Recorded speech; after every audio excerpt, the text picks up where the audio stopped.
예전에 제가 있었던 교회 담임 목사님이 이제 오랜 동안 목회하시고 은퇴를 몇 년 앞두고 나서부터는 어떤 새로운 일을 하시거나 또 새로운 지경을 넓혀 나서지는 않으셨습니다. 나이 들어 가시면서 이제 연로하시고 안정적이고 싶어졌던 것이죠. 여러분, 죽음을 앞둔 사람은 더더욱 새로운 일을 하지 않을 것입니다. 죽기 전에 사람들이 보통 무엇을 합니까? 자신의 신상을, 주변을 정리하고 삶의 여정을 마무리하려고 하는 것입니다. 여러분들은 죽기 전에 무엇을 하고 싶습니까? 아마 어떤 더 이상의 일을 새롭게 벌리거나 새로운 사역을 하지 않을 것입니다. 아마 그럴 여력도 마음도 없을 것입니다. 물론 그런 것들이 당연히 필요하겠죠. 그런데 오늘 본문은요, 다릅니다. 죽기 전에 힘써 일합니다. 죽기 전에 그가 얼마나 열심히 하나님의 일을 감당했는지 우리가 이 다윗을 통한 하나님의 말씀을 통해 깨달을 것이 많이 있습니다. 오늘 본문에 보면은 그러므로 내가 이제 그것을 위하여 준비하리라 하고 다윗이 죽기 전에 많이 준비하였더라. 죽기 전에 다윗이 무엇을 많이 준비했습니까? 성전에 필요한 재료들을 많이 준비했습니다. 먼저 2절에 성전을 건축할 돌을 다듬게 하였습니다. 3절에 보면은 문짝못, 그 다음에 거들못에 쓸 철을 많이 준비했습니다. 또 심히 무게를 달 수 없을 만큼의 많은 또 놋을 준비하였습니다. 또 4절에 백향목을 무수히 준비하였고요. 자, 여러분, 이 다윗은 성전을 지을 엄청나게 많은 재료들을 철저하게 준비한 것입니다. 그는 죽기 전에도 하나님과 교회를 위해서 열심을 내었습니다. 전심전력을 다했습니다. 여러분, 우리도 죽기 전까지 주님에서 전심전력을 다하여 충성을 다해야 됩니다. 이것이 하나님의 뜻이며 그것이 우리를 축복으로 행복으로 이끄는 것이죠.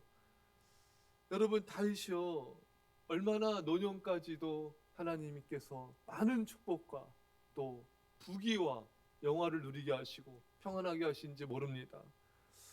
이 다윗이 이렇게까지 죽을 때까지도 충성을 다해서 하나님께서 이런 복을 주셨구나.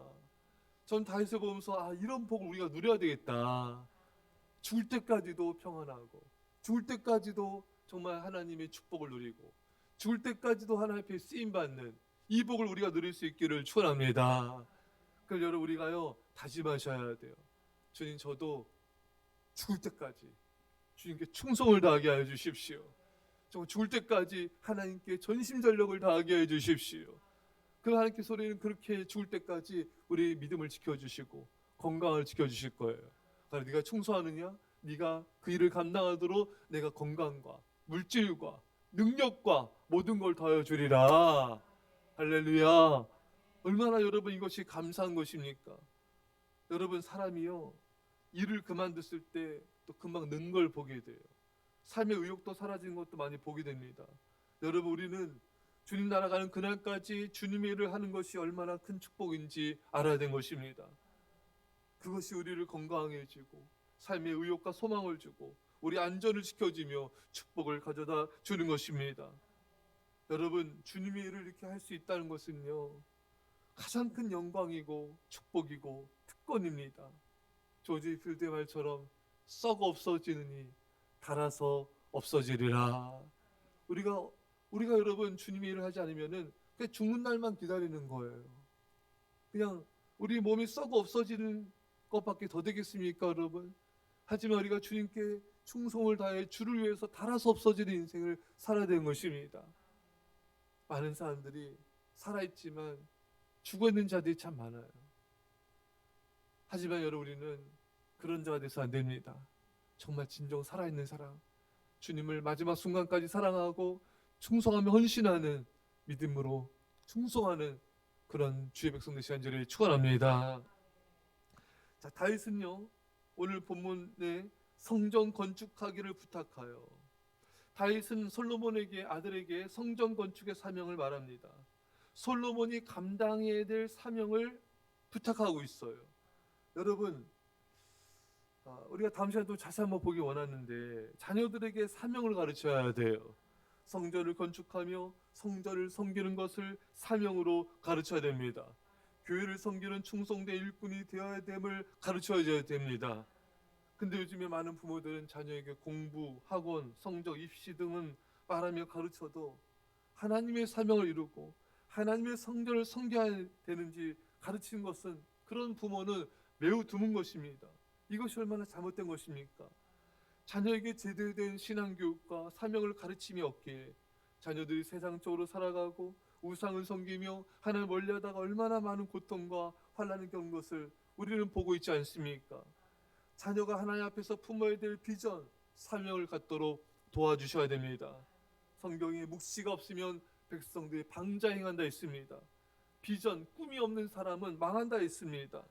하나님의 꿈을 갖고 하나님의 사명으로 이끌어주지 않으면 그 자녀는 망하게 된 것입니다. 세상과 돈을 쫓게 되고 하나님을 점점 멀리하게 되는 거예요. 이것의 많은 책임은 본인에게 있지만 부모에게도 있는 것입니다. 여러분, 자녀들과 대화를 많이 하세요. 그래서 꿈을 심어주세요. 여러분, 하나님의 비전을 가지고 자녀들과 대화를 많이 나누십니까? 네?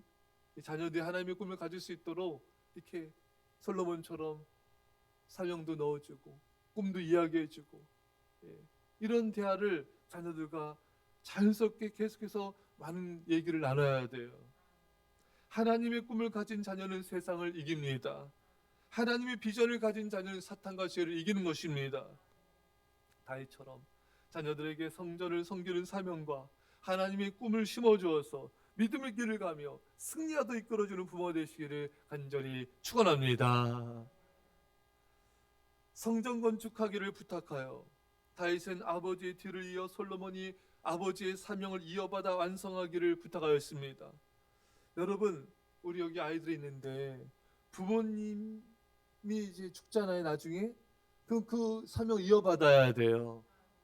우리 아이들, 하영이, 예담이, 우리 주은이 어떤 사명을 이어받을까요? 예? 부모님이 지금 어떤 사명을 감당하고 있습니까? 무슨 일 하고 있죠? 교회에서 전도하고 있죠. 전도 매일같이 전도하잖아요. 예, 그 사명 이어받아야 돼요. 아멘, 아멘. 예. 또 우리 여러분 부모님 뭐 하고 있습니까? 매일같이 성전에서 기도하시잖아요. 그 기도 사명을 이어받아야 됩니다.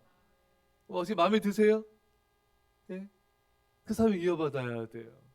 거의 매일같이 신방하잖아요. 우리 아이들도 이 어머니 돌아가시면은 지금도 하고 있지만 더 열심히 이 별내를 돌고 민족을 돌고 세계를 섬기는 그런 복음 전파자, 신방자가 되어야 됩니다. 여러분들은 자녀들에게 다윗처럼 사명을 부탁하고 있습니까? 어떠세요? 지금도 좀 이렇게 말하고 있나요? 이 사명을 이어받아야 된다. 엄마 아빠처럼 이 사명에 헌신해야 돼. 네? 그걸 말해줘야죠, 여러분. 그럼 여러분 자녀들한테 뭘 말하고 있습니까? 말해줘야 돼요. 여러분들이 가르쳐주지 않으면 자녀들이 여러분 못 배워요. 매일같이 아주 기쁨으로, 감사함으로 이 사명을, 이 하나님의 비전을 같이 나누는 거예요. 이렇게 다윗처럼 사명 부탁하려면요, 부모 자신이 먼저 하나님을 사랑하고 열정적으로 교회를 섬기는 것에 충성하는 모습을 보여줘야 됩니다. 여러분들이 교회를 섬기는 그 사랑과 섬기는 일에 대한 자부심이 있어야 돼요. 그렇지 않으면 어떻게 자녀들을 하나님의 사명과 비전을 이끌어줄 수 있겠습니까? 못 이끌죠, 여러분. 왜냐하면 본인이 안 하는데요. 본인이 해야 됩니다. 그 모습을 보여줘야지 자녀들 마음속에는 내가 저렇게 살아야지. 이게 점점 스며들어가는 거예요. 그런 모습도 보이지도 않고 가르치지도 않으면요, 이 자녀는 세상적으로 살아갈 수밖에 없는 거예요. 보지도 못하고 가르침도 못 받았기 때문인 것입니다. 여러분들이 보여주셔야 됩니다. 아주 오래된 음식점들 보면요, 여러분 몇십 년 음식점까지 가보셨어요? 좀 오래됐다. 예? 몰라요? 예. 보통 어떤 오래된 데 보면 2대 2대 막 3대에 걸쳐서 여러분 막 소머리 국밥, 예? 이런 집들 하잖아요, 여러분. 어떤 데는 보니까 60년, 70년 그 이상 된 데도 있어요. 야, 보니까 어떻게 이렇게 대를 걸쳐서 이제 그 부모님이 자녀에게 비법을 알려주는 거 너만 알아라, 예? 알려주면서 이 부모의 기업을 이어받아서 또 이런 가게를 운영하는 것을, 또 사업을 운영하는 것을 보게 됩니다.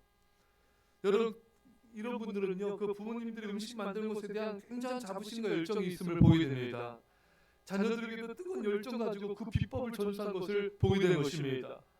여러분, 세상 사람들도 이렇게 자신의 자녀들의 대를 이어가도록 자신의 이 사명을, 비법을 전수하는데, 우리 믿는 자들이 정말 나를 위해서 십자가에 피를 죽으신 그 예수님을 위해서 그분의 사명을 따르도록 우리가 그 사명을 전수해야 되지 않겠습니까, 여러분? 어찌 여러분 우리가 그런 세상 사람들보다 못한 모습을 보이면 되겠습니까? 결코 그럴 수 없습니다. 근데 많은 교인들이 자녀들에게 그 사명과 비전을 이어가도록 이끌어줄 마음조차 없는 너무나 하나님의 사명 전수에 무성의한 부모들을 보게 되는 것입니다. 이러니 어떻게 자녀들의 믿음이 세워지겠어요? 너무나 이것은 회개해야 될 부분인 것입니다. 여러분, 부모가 일평생 헌신한 하나님의 사역을 자녀에게 물려주는 것은 너무나 귀한 일인 것입니다.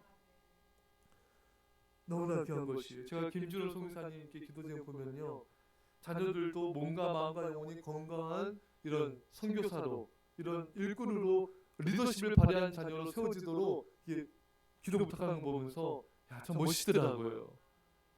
여러분, 부모가 자신이 이 사역이 기쁘기 때문에, 행복함을 알기 때문에 그것을 자랑스럽게 자녀들에게 또 전수를 할 수가 있는 것입니다. 힘드니까 안 돼, 어려우니까 안 돼, 피곤하니까 안 돼, 이 길은 어려운 길이야. 이렇게 믿음 없는 부모는 그 사명을 전수할 생각조차 못하는 거예요. 이 믿음의 부모가 아닌 거죠. 사랑하는 여러분, 이 열정에 불타야 되는 것입니다. 내가 하는 일이 얼마나 이 귀한 일인지, 얼마나 이 사역이 귀한 일인지 거기에 대한 기쁨이 있는 거야, 있어야 되는 것입니다. 근데 부모가 하나님에서 전도도, 신방도, 기도도, 봉사도, 성김도 안 하니, 제대로 안 하니 어떻게 전해줄 수 있는 마음조차 없어지는 거예요. 이게 얼마나 이게 안타까운 일입니까, 여러분? 그러니까 자녀들이 어떻게 살아야 될지 이게 방향성이 없는 거예요. 부모가 전수해주지 않았으니까. 이게 얼마나 여러분 하나님 보실 때 참 안타까운 일이겠습니까, 여러분? 그 안타까운 인생을 살아가는 거예요, 많은 교인들이. 사랑하는 여러분, 그건 하나님 뜻이 아니에요. 자녀들에게 사명자의 모습을 보여주시고, 충성자의 모습을 보여주시고, 그것을 가르쳐주고 전수해야 되는 것입니다. 언더우드는 미국 북장로 교회가 한국으로 파송한 최초의 선교사님이십니다. 언더우드보다 앞서 1884년 9월 10일에 내한한 알렌은 평신도 의료 선교사님이셨죠. 자, 언더우드 선교사님은 1884년 12월에 이제 한국 선교의 장도에 올라서 1885년 4월 5일 4개월간의 이제 여정 끝에 우리 제물포항에 도착을 했습니다. 또 미국 북감리교 선교사 아펜젤러 부부는 갑심정변 이후에 시국 불안으로 서울에 들어오지 못하고 먼저 일본으로 이제 갔다가 언더우드 선교사님이 서울 도착한 뒤 3일 뒤부터 이제 언더우드 선교사님은 또 이제 서울 도착한 후 3일 뒤부터 알렌이 개원한 제중원에서 한국 선교 개척자의 사명을 수행하기 시작하였습니다. 1916년 57세의 나이로 세상을 떠나 주님 품에 가기까지 30여 년간 한국을 선교로 해서 충성을 다하였습니다. 한국명을 원두로 지으셨어요. 또 이 언더우드 선교사님은 이제 본인부터 아들 원한경, 또 손자 원희란, 증손자 원한광, 원한석까지 4대에 걸친 자손들까지도 한국교회와 또 사회에서 봉사를 하도록 이끌어주는 기초가 되었던 것입니다. 그래서 언더우드 선교사님 위에는 아들 손자와 함께 양아지에 묻어 있는 거예요. 그러니까 제가 양아지 가서 이걸 봤다 하지 않습니까? 그 묘비 앞에 서 있는데 숙연해지더라고요. 이렇게 외국인이 우리나라 이렇게 사랑하고 이렇게 우리나라를 섬기며 한국 교회와 이 사회에 헌신한 겁니다. 그것도 4대 걸쳐 여러분. 할렐루야. 여러분 이렇게 대를 이어 충성한 모습이 너무나 아름답지 않습니까? 저는 그 묘비 앞에서 정말 많은 걸 감동을 받으면서 또 회개하게 되고, 야, 이런 모습을 우리 한국교회가 이어받아야 된다. 우리 한국교회 성도도 이것을 이어받아야 되는 것입니다. 근데 대를 이어 충성하기커녕 본인조차 안 하고 있으니 어떻게 대를 이어서 하나님께 충성하는 믿음의 가문, 명문가문이 될 수 있겠습니까?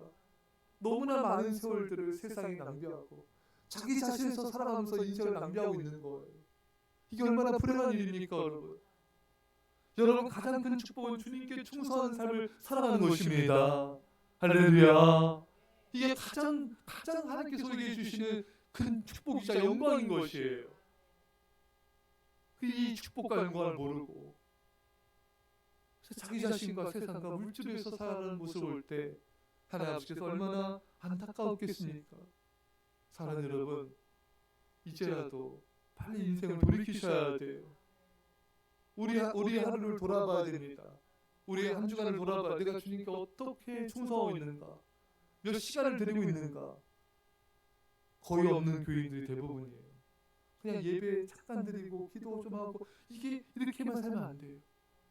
정말 주님께 충성을 다하는, 그래서 대를 이어서 충성하는 믿음의 그런 멋진 가문이 되시기를 간절히 축원합니다. 기도하겠습니다. 사랑의 아버지 하나님, 다윗처럼 자녀들에게 사명을 부탁한 부모가 되게 하여 주시고, 하나님의 꿈을 비전을 전수한 부모가 되게 하여 주시며, 아버지 그래서 대를 이어서 주님께 충성을 다하는 그런 우리 모두가 되게 하여 주옵소서. 그렇지 못하고 너무나 많은 세월을 세상에 낭비한 것들 아버지 용서하여 주시옵소서. 이제 더 이상 그런 삶을 반복하지 않게 하여 주시고, 하루하루 매일같이 주님을 사랑하며 충성하는 헌신자들이 되게 하여 주옵소서. 감사드리며 예수님의 이름으로 기도합나이다. 아멘.